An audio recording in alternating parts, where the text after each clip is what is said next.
ఆయన చెప్పేది కూడా కరెక్టే కదా. నిజంగానా? నీకు అలా అనిపిస్తోందా? నువ్వు నేను దేవుడా, నువ్వు నేను అందుకు సిద్ధంగా లేవని తెలుసు కదా.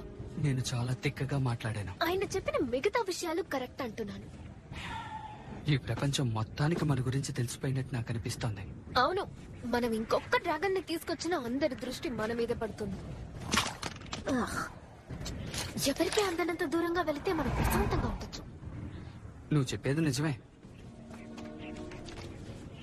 మా నాన్న ఎప్పుడూ ఒక నావికుడు కట్టుకథ చెప్తూ ఉంటారు.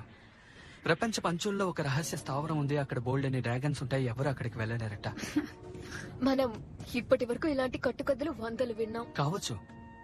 ఒకవేళ అది నిజమైతే మన ముందున్న సమస్యలకి అది సరైన పరిష్కారం అవుతుంది. ఎలా? డ్రాగన్స్ అన్నిటిని అక్కడ వదిలేసి రావాలా?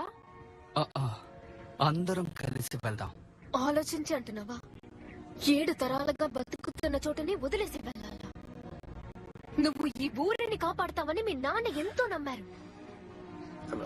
ఈ సమస్యకి తగిన పరిష్కారాన్ని కనిపెట్టాలి.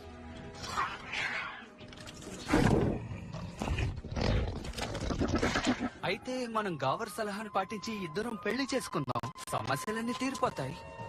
కానీ హే, నీకు నా మీద ఏమైనా అనుమానాలుంటే నీకోసం స్నాట్లోడ్ సిద్ధంగా ఉంటాడు. ఏమంటావు? వాడు మీ అమ్మకి లైన్ వేస్తున్నాడు. ఎంత ధైర్యంగా చెప్తున్నావు. మరెందుకు వాడి పేరు చెప్పావు? పెళ్ళైతే సమస్య తీరుతుందంటే వాళ్ళు చేసుకొని. నువ్వు మరీ రెచ్చిపోతున్నావు. నువ్వు నన్నే ఆట పట్టిస్తావా? నిన్ను అయిపోయా.